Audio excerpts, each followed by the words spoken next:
Visión País. Este programa es presentado por la Universidad Politécnica y Artística. Transformamos lo que proyectamos en hechos. Hacemos. Con el auspicio de la Universidad Nacional de Pilar.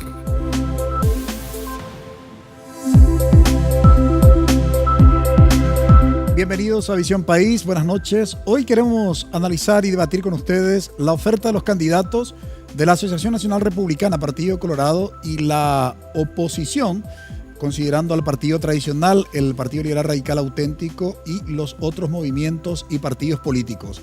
La semana pasada se inscribieron las candidaturas y, por cierto, no encontramos nada nuevo bajo el sol, como dice el dicho. ¿Qué está pasando? Porque en realidad con los mismos hombres, pensar en algún cambio, pues nos lleva a la pregunta, ¿no será una mera quimera, una ilusión, un simple sueño? De eso vamos a tratar durante el desarrollo de nuestro programa. Y nos acompañan hoy en Visión País Guzmán Ibarra, politólogo. Muy buenas noches, Guzmán, y gracias por haber aceptado la invitación. Muy buenas noches, Francisco. Un saludo a la audiencia de Visión País, a Karina, a Juan Pablo. Un placer estar aquí. También nos acompaña hoy Camilo Filártiga, él es experto en políticas públicas. Muy buenas noches, Camilo, y gracias por aceptar la invitación. Buenas noches, Francisco, Juan Pablo, Karina, y a la audiencia también. Gracias por la invitación. Saludamos a nuestros panelistas. Bienvenida, Karina. Buenas noches, Francisco. Buenas noches a los invitados y a mi compañero Juan Pablo. Buenas noches, Juan Pablo. Francisco, Karina, a nuestros invitados y a toda nuestra teleaudiencia.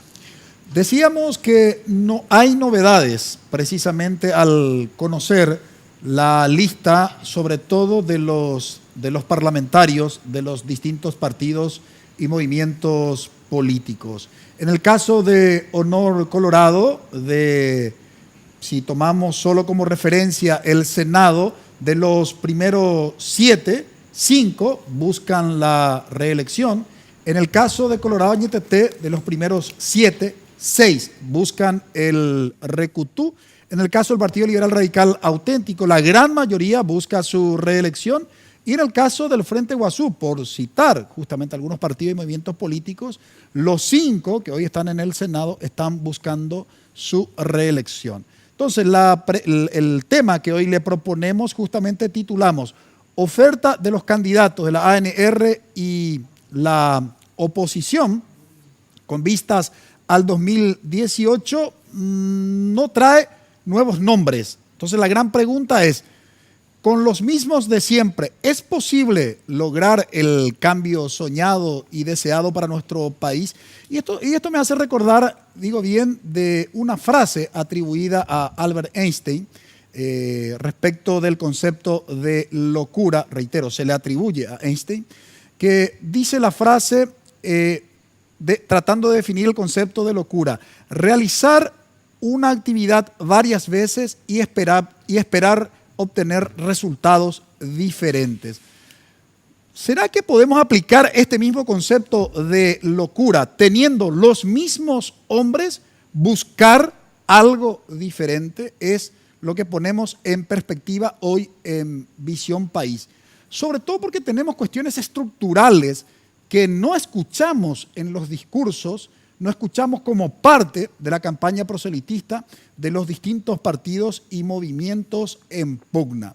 Lo que tiene que ver, por ejemplo, con la política tributaria, nos decía justamente Lila Molinier, experta justamente en financiamiento educativo, cuando le tuvimos aquí en Visión País, que la presión tributaria en Paraguay solo alcanza el 12.5% frente al 20% en promedio dentro de la región. Nos decía también lo que hace al tema de la política educativa, que el año 2016 cerró con 3.6% del PIB destinado a la educación. Ha descendido precisamente el porcentaje del PIB destinado a la educación. Y bueno, por citar simplemente algunos desafíos que tienen que ver con cuestiones, reitero, estructurales y que no escuchamos por parte de los candidatos en sus discursos. Entonces, reitero, la interrogante es, ¿podemos pensar con estos mismos actores políticos cambios estructurales que requiere de nuestro país? Bueno, pondremos en perspectiva, analizaremos, debatiremos, a ver si con estos mismos hombres que hoy tenemos y que le tendremos en el 2018 nuevamente en el Congreso Nacional y algunos en el Poder Ejecutivo, si es posible soñar el cambio para el Paraguay. Brevísima pausa.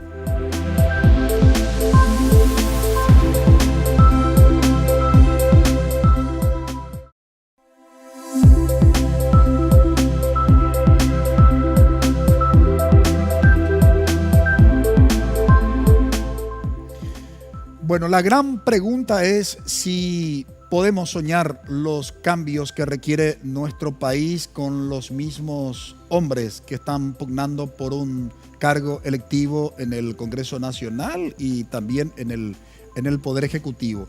Pero vamos a trasladar la pregunta a nuestros invitados. Una primera opinión, Guzmán, en relación con los mismos candidatos que se presentan dentro de la oferta electoral. ¿Qué reflexión merece? Bueno, si nos centramos, por ejemplo, en los candidatos para el Poder Ejecutivo, quizá uno puede decir que no existen muchas diferencias entre ellos desde el punto de vista ideológico, ¿verdad? Sin embargo, sería injusto decir que son absolutamente iguales. Sí existen algunos matices que pueden hacer mayor o menor diferencia, pero en líneas generales, como por ejemplo el planteamiento respecto al modelo de Estado o su posición respecto a la economía, al sistema tributario o inclusive las políticas públicas, las políticas sociales, yo creo que en líneas generales básicamente no hay un planteamiento diferente, coinciden. Si hablamos principalmente de los tres contendientes centrales, Santiago Peña, Mario Abdo y Efraín Alegre, en esos ámbitos no hay mucha diferencia.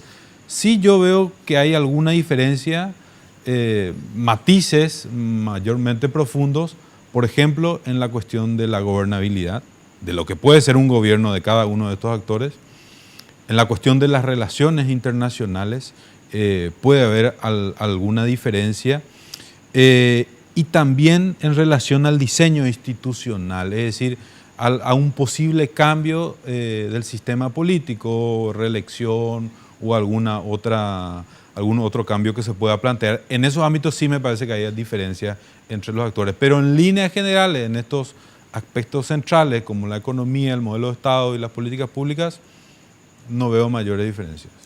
Camilo, en tu carácter de experto en políticas públicas, una evaluación en relación con este gobierno que precisamente, digamos, le queda menos de un año y mirando los indicadores vemos que en algunos sectores hubo un decrecimiento, en otros se mantuvo. Lo cierto y lo concreto es que la política social aún sigue con grandes deudas. ¿Cuál sería una primera evaluación que se podría hacer, sobre todo atendiendo a que dentro de la pugna se plantea continuar con el mismo modelo?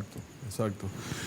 Bueno, yo creo, Francisco, que, a ver, para hacer un análisis de alguna manera, como decís vos, parcial y todavía así muy superficial, diría que en los grandes ejes de la política pública, educación, salud, empleo, ¿verdad?, y seguridad, yo creo que este gobierno está ya prácticamente en los últimos meses de gestión con indicadores que dejan realmente mucho que desear, ¿verdad? O sea, este gobierno empezó con un énfasis muy fuerte en la gestión, ¿verdad?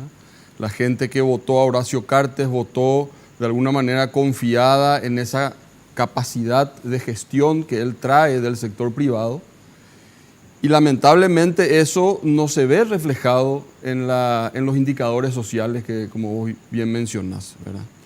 Y no solamente no se ve reflejado, Francisco, sino que se plantean cuestiones que uno se pregunta, ¿son necesarias? O sea, esta cuestión del mundial que ahora se está planteando, digamos, con los indicadores sociales que tenemos, con la pobreza lacerante, ¿verdad? Seguimos manteniendo niveles paupérrimos y de los más bajos a nivel regional en temas educativos, en temas... se empieza aparentemente a plantear todo un show en torno a lo que es el Mundial, que básicamente es una idea de distraer a la ciudadanía en torno a un tema que, reitero, no es de una prioridad en este momento como país. Hoy escuchaba que el canciller decía es una causa nacional. La causa nacional para el Paraguay tiene que ser otra, ¿verdad? Tiene que ser combatir la pobreza, la desigualdad, la violencia de género. Esos son los temas, ese es el Mundial para nosotros, a mi criterio, ¿verdad? Ahora, quiero poner en perspectiva para los panelistas. Si focalizamos nuestra mirada, digamos, dentro de la ANR y ahí, digamos, de alguna manera prestaría el concepto planteado por Guzmán, hay para mí, pero pequeñísimos matices si buscamos algún tipo de diferencia entre el modelo planteado por Santiago Peña y el modelo planteado por Mario Abdo Benítez. Pero confrontado también con la oposición, sobre todo con la oposición que va a entrar a competir, digamos, entre comillas, en igualdad de condiciones, que sería la alianza PLRA y su alianza, no veo planteamientos que tienen que ver con cambios estructurales y más todavía conociendo la lista de los futuros parlamentarios para el 2018, Karina. Bueno, es algo que creo yo venimos alertando desde hace un tiempo, la ausencia de ese debate profundo, la definición de las personas como candidatos, no como un proyecto político, ni siquiera representativo del propio sector al cual pertenecen, ¿verdad? O sea, hay temas que ameritan realmente debates profundos que están hoy ausentes en la agenda política, pero que sí están en la preocupación de la ciudadanía y no se nota, ¿sí? Ese reflejo o ese proceso que podamos nosotros decir, bueno, qué modelo está en disputa o qué proyecto de país está en disputa en las próximas elecciones nacionales. Y creo que esa situación se agudiza cuando vemos efectivamente la conformación de las listas parlamentarias con personas que ya han manifestado su posición frente a lo que tiene que ver con la equidad tributaria, a una reforma tributaria, a justicia tributaria, a educación, a salud. O sea, ya podemos nosotros hacer un historial de cómo se comportaron ciertos actores que hoy pretenden volver a ocupar y hacer incluso una proyección de qué tipo de temas vamos a poder debatir y qué tipo de temas efectivamente no son del interés de los que están hoy aspirando a volver a ocupar esos lugares e incluso nuevos actores que se suman, pero que se suman como que atados a una historia que tiene que ver con una bancada, con un partido, con esa perspectiva tradicional de un partido político. Sí. Juan Pablo, tu visión, digamos, ¿tenemos más de lo mismo o hay algo diferente al conocer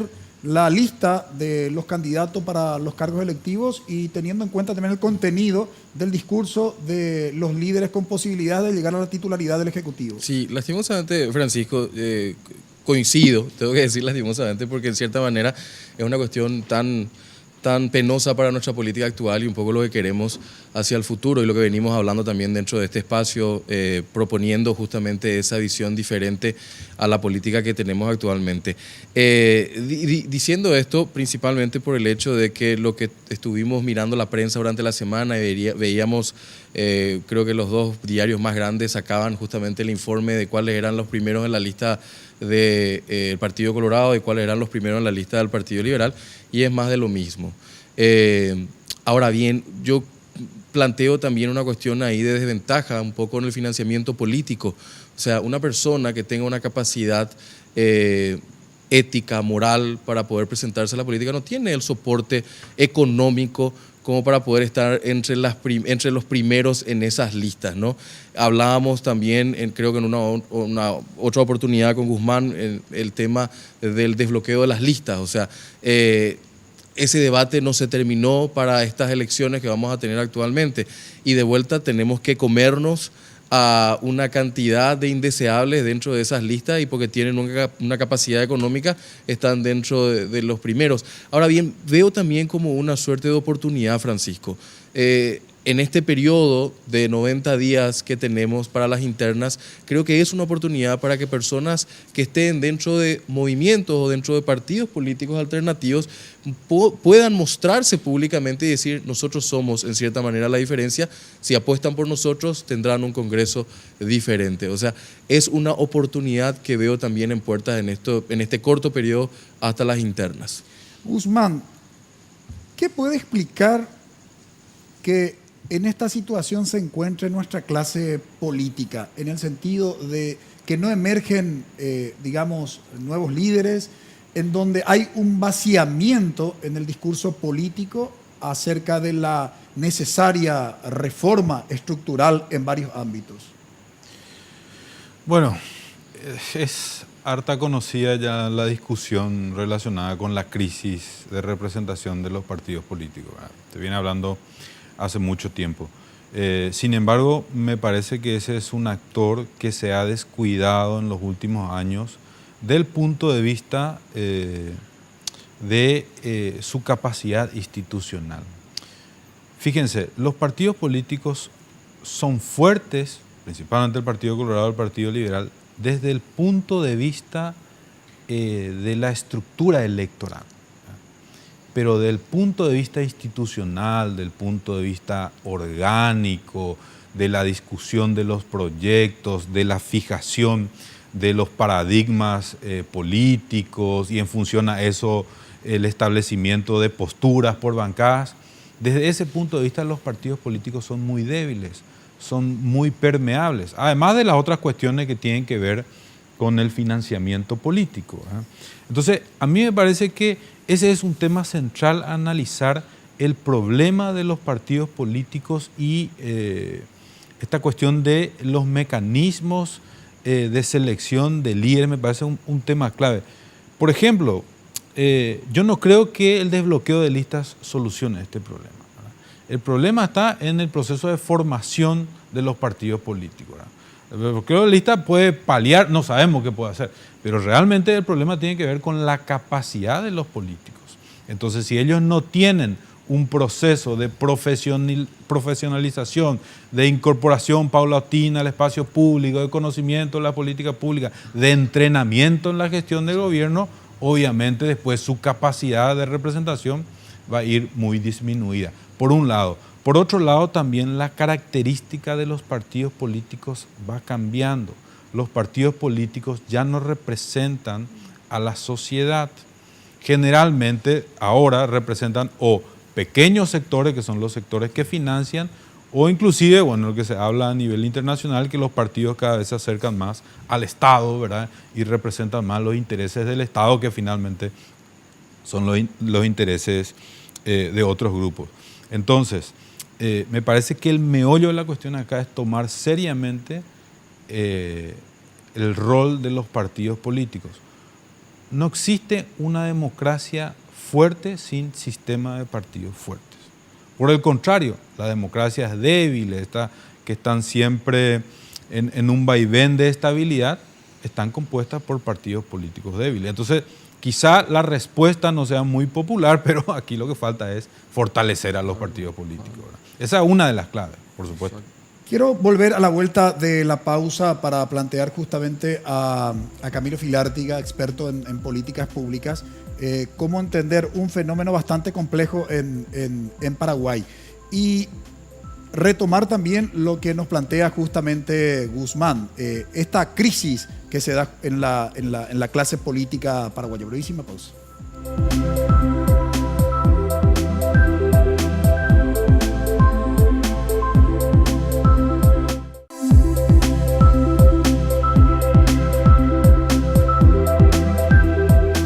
La crisis de la clase política que nos planteaba justamente nuestro invitado Guzmán se da en el inicio mismo de la transición a la democracia, porque en el 89, ¿quién es presidente de la República? Un militar, Andrés Rodríguez. ¿Quién reemplaza a Andrés Rodríguez? Un empresario, Juan Carlos Guasmosi. Y después de Guasmosi, ¿quién viene? Otro empresario, Raúl Cubas Grau, ¿no?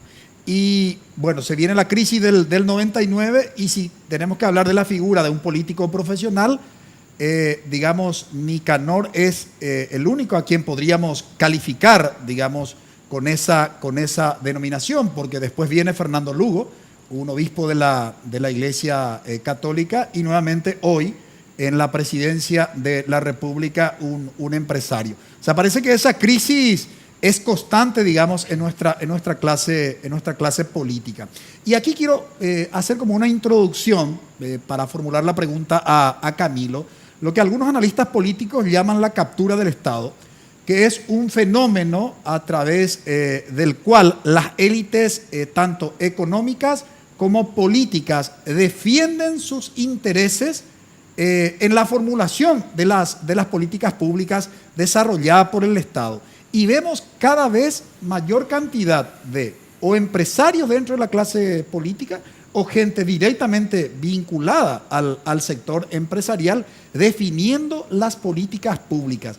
A partir de ese concepto, Camilo, ¿cómo explicar lo que sucede en nuestro país? Que tenemos un crecimiento económico sostenido y, sin embargo, aumentó la pobreza, disminuyó el porcentaje del PIB destinado a educación, algunos sectores sociales como, digamos, lo que tiene que ver con salud puntualmente, la demanda cada vez es mayor. ¿Cómo entender eso? Bueno, la respuesta es bastante compleja, Francisco, en el sentido de que yo creo que en parte tiene que ver con lo que planteaba Guzmán y esta idea de la captura del Estado, ¿verdad? O sea, partidos que cooptan el Estado se fortalecen internamente o a partir de esa administración del poder, pero que a su vez están absolutamente condicionados con favores a grupos de poder, ¿verdad? Por lo tanto, yo creo que esa es una situación que hay que revisarla con mucho cuidado y después estamos en un contexto absolutamente conservador en términos de políticas progresistas que se puedan plantear, ¿verdad? Y para esto no hay que ser comunista ni hay que ser zurdo, hay que tener sentido común, ¿verdad? O sea, leer la realidad política, fijarse en los indicadores que tenemos y tener un mínimo nivel de patriotismo para anteponer a los intereses sectarios o personales los intereses de una población que hoy realmente se hunde en la pobreza, en la desigualdad, en la exclusión, ¿verdad? Y yo creo que ahí, además del Estado, además del partido que administra el Estado, también está la sociedad y la responsabilidad de la sociedad. No hay democracias sólidas que se hayan constituido sin una participación madura y sostenida de la sociedad civil, ¿verdad? Podemos ver el caso de Uruguay, podemos ver el caso de Chile en la región. Son son democracias donde las sociedades han tenido una participación crítica, permanente y activa, ¿verdad? Entonces, si como sociedad le dejamos solamente al partido o a los políticos que tomen las decisiones, bueno, vamos a seguir seguramente con problemas porque, como me decía Guzmán, yo estaba muy ofuscado hace unos días cuando salían las listas de candidatos y decía, ¿cómo los partidos no se dan cuenta del déficit en cuanto a credibilidad que tienen frente a la ciudadanía y siguen presentando a la misma gente? Y Guzmán me decía con un pragmatismo del cientista político que lee la realidad, me decía, no tienen ningún incentivo para presentar algo diferente. ¿Cuál es el incentivo que hoy tiene el Partido Colorado para no manejarse como lo que es, como una gran maquinaria electoral, igual que el Partido Liberal, ¿verdad?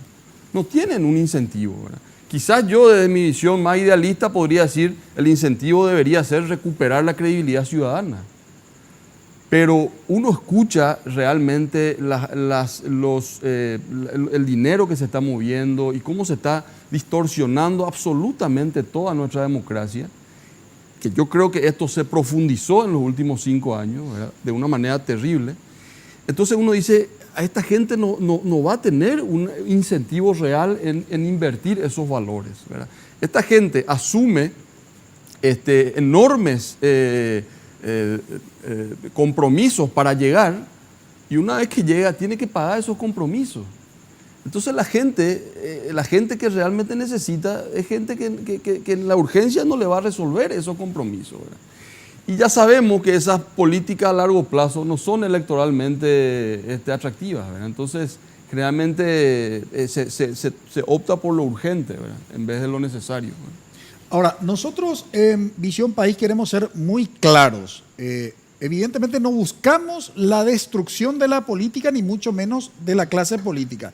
Todo lo contrario, sostenemos que que la política es sumamente importante como para dejar solo en manos de los políticos. Y aquí quiero poner en perspectiva para los panelistas el concepto de la captura del Estado, porque la captura del Estado tiene varias caras. Quiero tomar una sola, que es lo que los analistas políticos llaman la puerta giratoria, ¿verdad? La puerta giratoria para nuestra audiencia, sobre todo, es cuando del sector empresarial pasan a ocupar un cargo público, dejan el cargo público y después vuelven al sector empresarial. Nosotros vemos que algunos, por ejemplo, ministros de Hacienda han dejado el sector empresarial, entraron a ocupar el cargo nada menos que de ministro de Economía de Hacienda, y hoy son referentes y formadores de opinión pública en el ámbito de la economía, ¿verdad? Y obviamente ahí lo que hacen es defender ciertos intereses empresariales. Entonces, por lo menos se instala la duda a ver si en ese análisis realmente está considerando las demandas sociales. ¿Qué tenemos que hacer ante toda esta situación, te parece, Karina? Bueno, yo quiero sumar a tu análisis, Francisco, algo que decía Camilo, pero como entender el proceso anterior, ¿verdad? O sea, partidos que cooptan el Estado y sectores, grupos de poder que cooptan hoy los partidos. O sea, los partidos hoy en realidad ya no representan a principios filosóficos, sino a aquellos sectores que van ocupando cada vez más espacios por dinero, grupos fácticos que asumen ese espacio.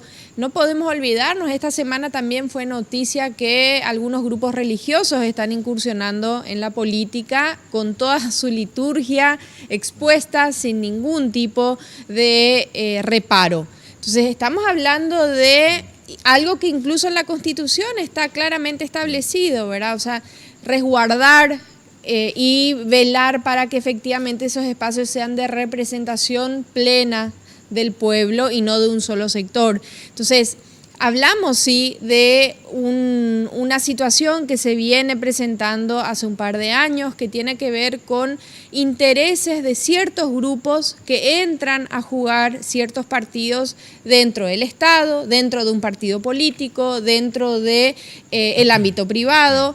Aquí nosotros, si ustedes se recuerdan, cuando fue la marcha campesina, más de un mes de movilización, y cuando había un compromiso por parte del Ejecutivo Nacional de dar vía a lo que resuelva el Parlamento, bastó una sola declaración del sector privado para que se revierta todo. Una declaración versus casi 40 días de movilización de cientos y cientos de compatriotas en las plazas. Entonces, hay que ver también este nivel de representatividad a quienes están representando, que yo realmente creo que a esta altura trasciende los partidos políticos. O sea, hay otro interés que no tiene que ver con un partido tradicional, que no tiene que ver con una carta de principios y que tiene que ver con intereses de grupos de poder que vinieron para quedarse.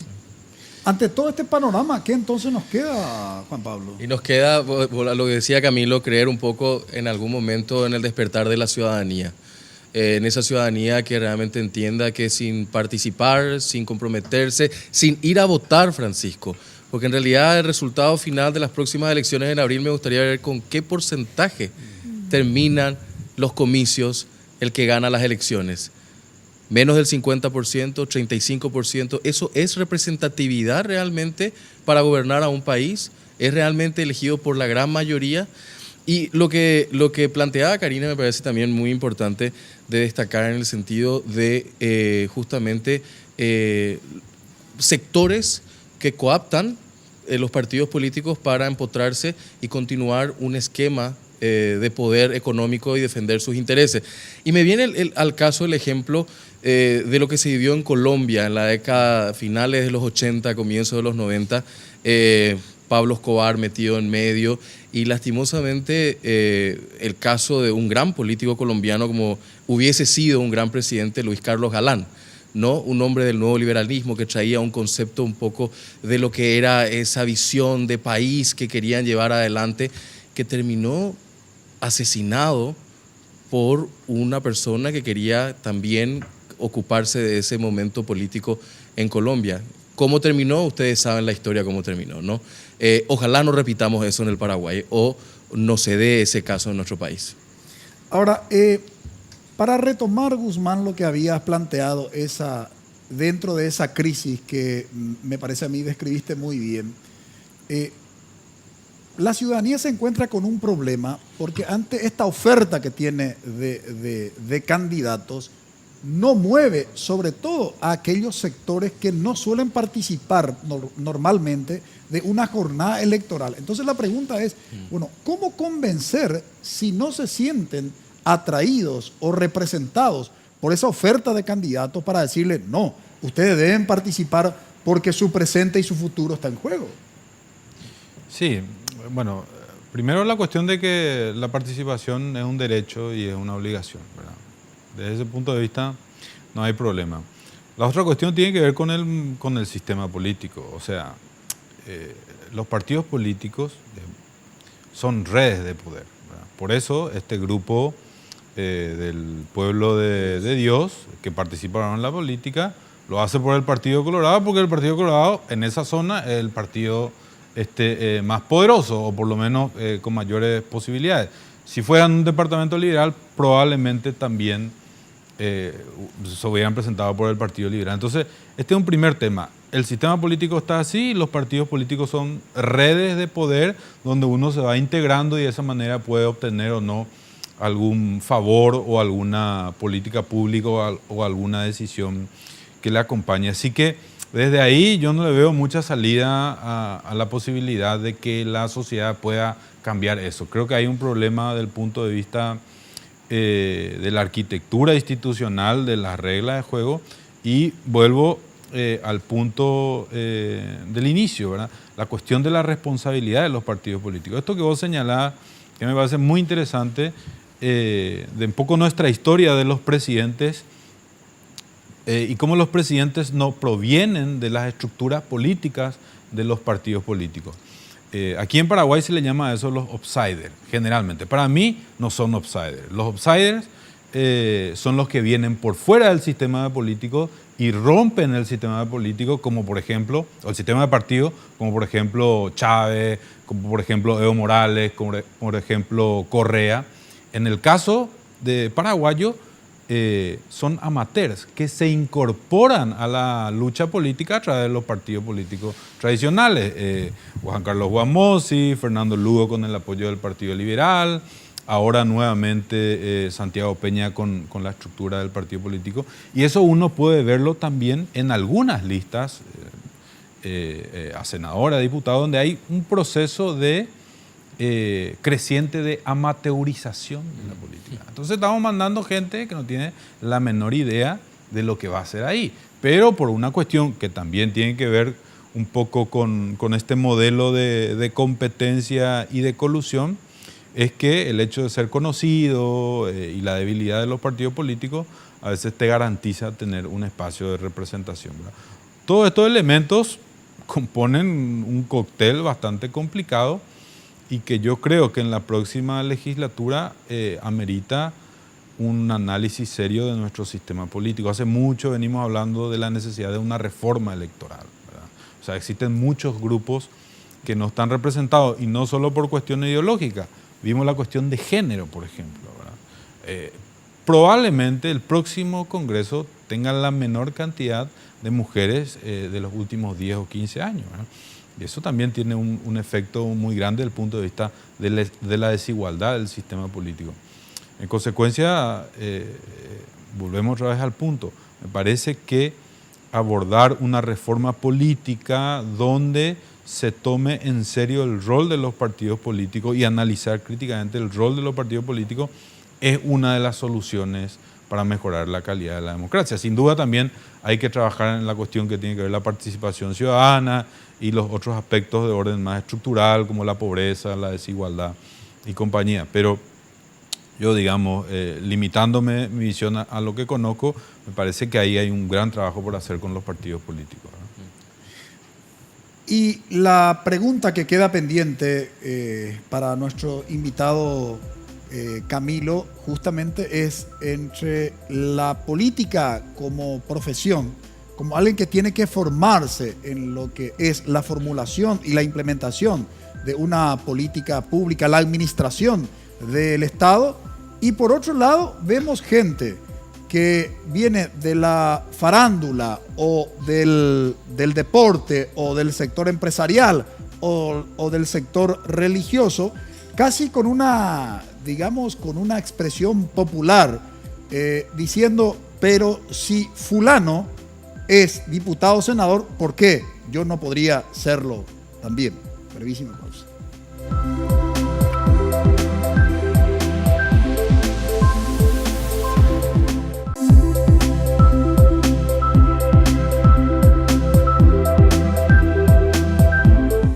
¿Cómo enfrentar los desafíos justamente de lo que implica la administración del Estado? Y a mí me ocupo unos meses ocupar el cargo de subsecretario de Estado de Educación, y no se imaginan lo complejo que es, más allá del conocimiento académico que uno tiene, requiere de una expertise en términos de políticas públicas, obviamente, Camilo, de lo que es la política social, de lo que es administrar, digamos, el Estado.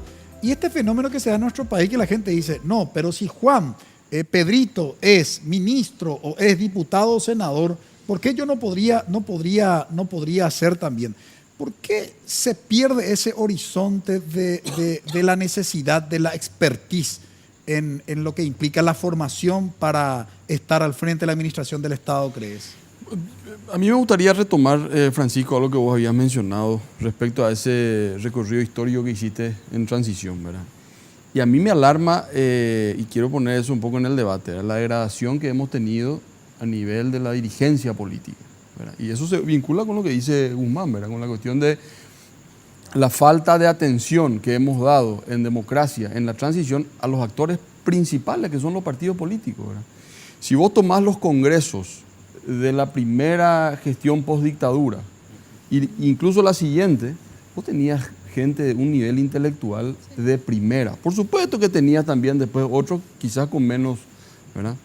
Pero si vos haces una comparación de tomar la Corte Suprema de Justicia postdictadura o la del 93, 94 y lo que tenemos hoy, te das cuenta de una diferencia que es alarmante. Si a eso le sumás este fenómeno que estábamos hablando con Guzmán, ¿verdad?, de que parece que todo aquel partido que presente algo nuevo, un rostro nuevo, por ser nuevo, ya es válido, digamos. Y eso no es así, o sea, es lo que vos planteás, ¿verdad?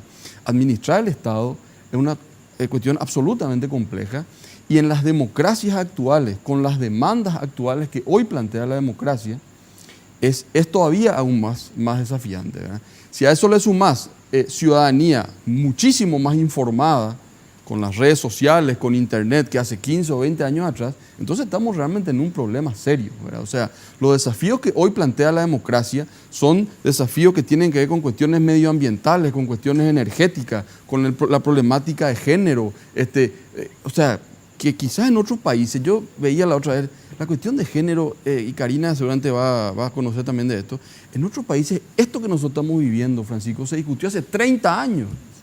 En Chile, en el Uruguay, ¿verdad?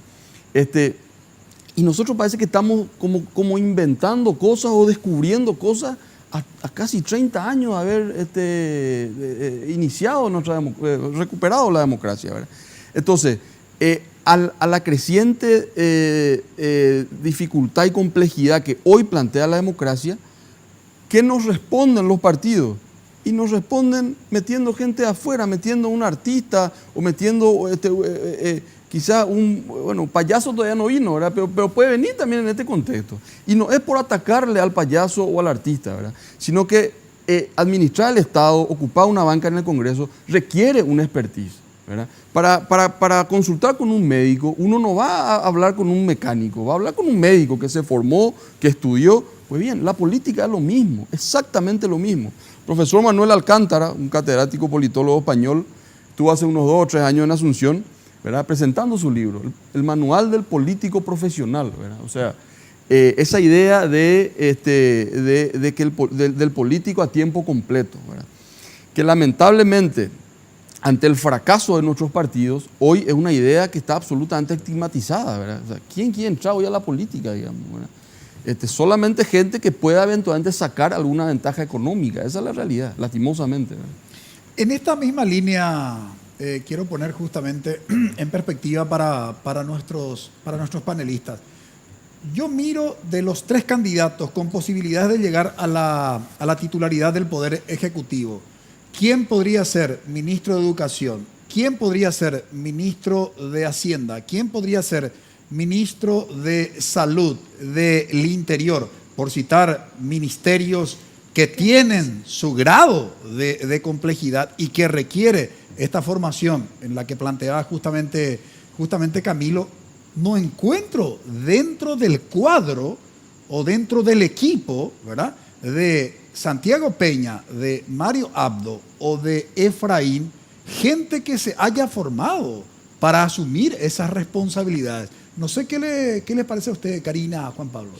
Bueno, no, porque es una falencia que nosotros tenemos y también un proceso de haber estigmatizado y haber generado una imagen adversa a todo aquel que tome la decisión de formarse para ejercer, y sobre todo en un país donde la meritocracia es lo último que se tiene en cuenta, ¿verdad? O sea, importa más la prepotencia o el buen discurso o el énfasis de sus palabras para asumir el Ministerio de Educación que su formación, que sus principios, que lo que pueda defender. O sea, recordemos que con la crisis que termina dando la destitución de Marta Lafuente y asume Enrique Riera, uno de los valores que se reconocía es, bueno, va a poner firmeza a ese ministerio y orden para que los chicos vuelvan a dar clases. O sea, lo que menos se tuvo en cuenta allí es, bueno, qué filosofía educativa íbamos a implementar, cómo se iba a desarrollar, cómo se iba a resolver la crisis con los estudiantes. O sea, no hay discusión en torno a eso, ¿verdad? Y eso sucede en este ámbito y sucede también en el ámbito legislativo. Y quiero tomar también algo que decía Guzmán, que me preocupa. O sea, hablamos de la necesidad de instalar debates, de rediscutir nuestro sistema político, nuestro sistema, nuestro código de convivencia nacional, y me preocupa quiénes van a hacer esa discusión. O sea, parece como que un círculo vicioso, ¿verdad? Todos coincidimos en la necesidad de rediscutirnos como sociedad. El problema es quiénes acceden a los espacios de discusión. O sea, si van a hacer vamos a convocar a una Asamblea Nacional Constituyente con estas reglas de juego, con las reglas del juego en las que el candidato es el que tiene mayor poder económico o poder político o grupo religioso de por medio, no sé hasta qué punto lograríamos ese debate profundo que tanto anhelamos, ¿verdad? Sí mismo. Y yo diría una cuestión también en torno a ese tema, analizando un poco la cuestión histórica que habías planteado, Francisco, un poco de la transición. O sea, ¿tuvimos demócratas realmente en estos tantos años de democracia? ¿Dónde estuvieron esos demócratas exégetas que ayudasen a construir lo que era el imaginario de la democracia en el Paraguay? ¿O fuimos simplemente tributarios de tantos años de dictadura que se vistieron con un traje de demócratas y continuaron el proceso? O sea, yo creo que ahí tenemos que preguntarnos también un poco en esa decadencia de la clase política que tenemos actualmente.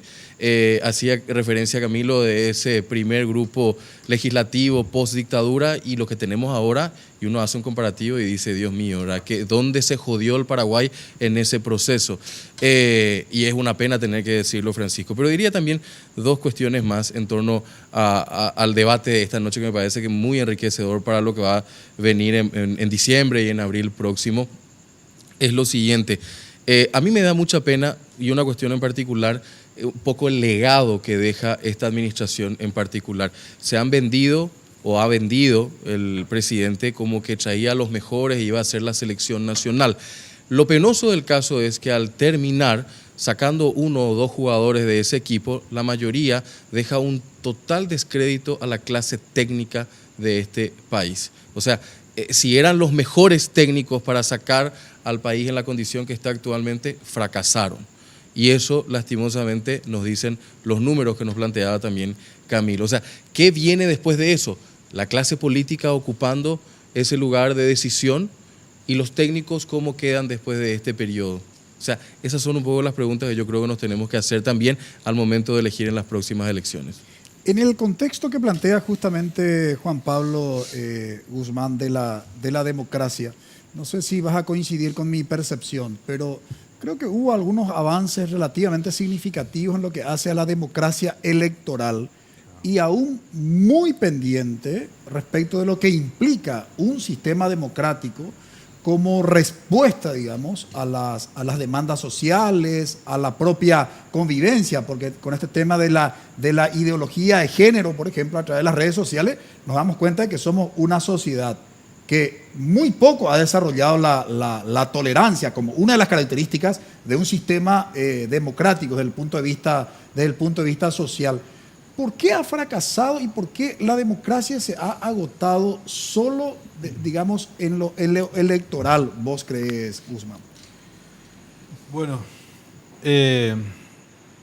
esa ha sido la principal preocupación durante los primeros años de la transición, ¿verdad? Llegar a una democracia electoral.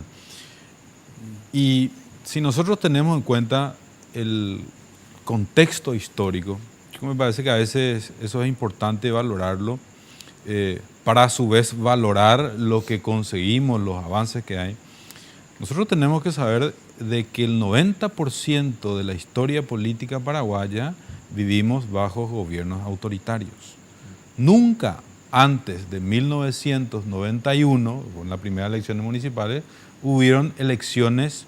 Esa fue la primera elección libre, pero no competitiva. Elecciones libres y competitivas. Nunca en la historia, ¿verdad? Del 28 se habla ahí con Guyari, pero eso no entra, digamos, de lo que era democrático ni siquiera en el contexto regional. Entonces, tenemos una experiencia del punto de vista de los procesos electorales de apenas 28 años, en comparación con los países vecinos que tienen, bueno, que ya tenían una tradición democrática, que pierden con los regímenes autoritarios y luego vuelven por esa senda. Tenían en la memoria de que sus abuelas votaban. Nosotros no. Y desde ese punto de vista, del punto de vista minimalista que le llaman, de lo mínimo que tiene que tener una democracia, que son elecciones medianamente libres y medianamente competitivas, hay un avance, y es un avance enorme. Es una etapa inédita en toda nuestra historia. Ahora, en las otras cuestiones que tienen que ver con la calidad de la democracia respecto al bienestar ciudadano, la calidad del servicio público, de las políticas públicas, del propio Estado paraguayo, ahí sí hay una deficiencia enorme, ¿verdad? Que tiene que ver con procesos históricos también, pero con la necesidad de plantearse esta democracia no solo del punto de vista de la legitimidad de origen, sino la democracia en cuanto pueda acarrear bienestar a la ciudadanía. Los debates ideológicos o los debates respecto a la política pública, al modelo de Estado, son debates de los cuales se carecen en los últimos 10 o 15 años. Quizá durante el gobierno de Lugo o en ese contexto hubo alguna discusión, ¿verdad? Pero en general, y tiene que ver con esto que decíamos al principio, en general la mayoría está de acuerdo con el sistema tributario, la baja presión impositiva, el modelo básicamente, el sistema básicamente regresivo, ¿verdad? La baja cantidad de impuestos directos, el alto peso de los impuestos indirectos. Sobre eso no hay discusión, ¿verdad? Sobre eso hay un consenso absoluto. Entonces, me parece a mí que en los temas que tienen que ver con los problemas estructurales, es por ahí que tenemos que entrar para tratar de resolver cuestiones como la desigualdad y la pobreza. Me queda 1 minuto y medio, Camilo, pero me gustaría escucharte cuáles crees son los principales desafíos para el próximo gobierno en términos de políticas públicas para responder a las demandas ciudadanas que debe formularse. Muy claro, Francisco, hasta combatir la pobreza y la desigualdad. O sea, todo lo otro está de alguna manera vinculado y relacionado a la situación de pobreza, ¿verdad? Es inmoral que nuestro país, con el crecimiento económico que ha tenido, que se ha mantenido y que muchos se llenan la boca planteando que somos un modelo de país, ¿verdad?, a nivel regional, guardando bajo la alfombra los indicadores de pobreza, ¿verdad? Entonces, la pobreza y la desigualdad es lo mínimo, o sea, tiene que estar ahí y tendría que haber estado en la transición, Francisco, como una agenda país, como una agenda que ya no se hizo, obviamente, ¿verdad? Pero que sí se hizo en otros países en transición. Establecer unos 10 o 15 puntos a nivel país sobre los cuales no hay discusión de internas partidarias, ¿verdad? Mirar a largo plazo y hacerlo. Quizás si lo hacían en el 90, hoy estábamos con otros números, ¿verdad? No se hizo, pero todavía estamos a tiempo de hacer a futuro, ¿verdad? Pero para eso necesita un estadista realmente que venga, que tenga una espalda política importante, ¿verdad? Una espalda política importante, que tenga autoridad política, que tenga legitimidad, ¿verdad? Que pueda articular con los diversos actores políticos y plantear una agenda país seria y sostenible sobre estos temas, te digo, pobreza, desigualdad, educación, salud, ¿verdad? Es inmoral que nuestros ciudadanos tengan que cruzar la frontera para ir a educarse y a tener salud a la Argentina o al Brasil, ¿verdad? Más claro, agua. Agradecemos a Guzmán Ibarra por colaborar con nosotros. Muchas gracias. Muchas gracias, Guzmán. Francisco, por Muchas la gracias, invitación. Camilo, por Ustedes, colaborar a con ustedes por nosotros. la Despedimos también a nuestros panelistas. Gracias, Karina. Gracias, Juan Pablo. Brevísima pausa. A la vuelta presentamos nuestra conclusión.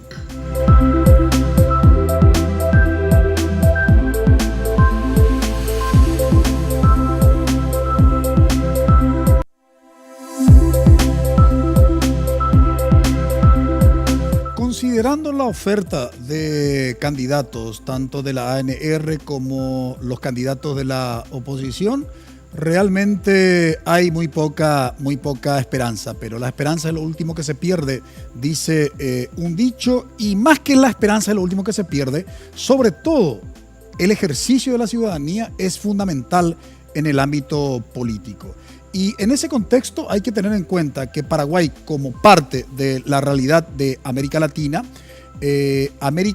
insisto, es una de las regiones más desiguales. Es la segunda región más desigual del planeta, por debajo de la región del África subsahariana. Desde ese punto de vista, uno de los grandes desafíos entonces para el próximo gobierno y para el próximo Congreso Nacional tiene que ver con la reducción de la desigualdad. No solamente de la pobreza, sino de la desigualdad. Decíamos en otros programas que el problema más complejo no es tanto la situación de pobreza, porque probablemente con políticas sociales eficientes implementadas se puede solucionar el tema de la pobreza, que tiene que ver con ingresos económicos, en tanto que la cuestión de la desigualdad social tiene que ver con problemas de carácter estructural, en donde la diferencia en términos de ingresos entre lo que menos tienen y lo que más tienen precisamente es abismal. Y eso es lo que se tiene que reducir, y ese es el gran desafío para el próximo gobierno y el próximo Parlamento Nacional. Para reducir eso y para solucionar los problemas sociales, los pobres deben ocupar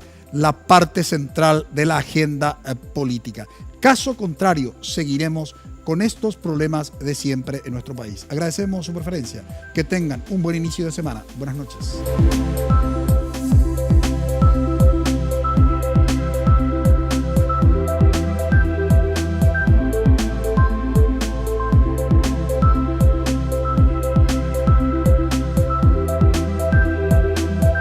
Visión País. Este programa fue presentado por la Universidad Politécnica y Artística. Transformamos lo que proyectamos en hechos. Hacemos. Con el auspicio de la Universidad Nacional de Pilar.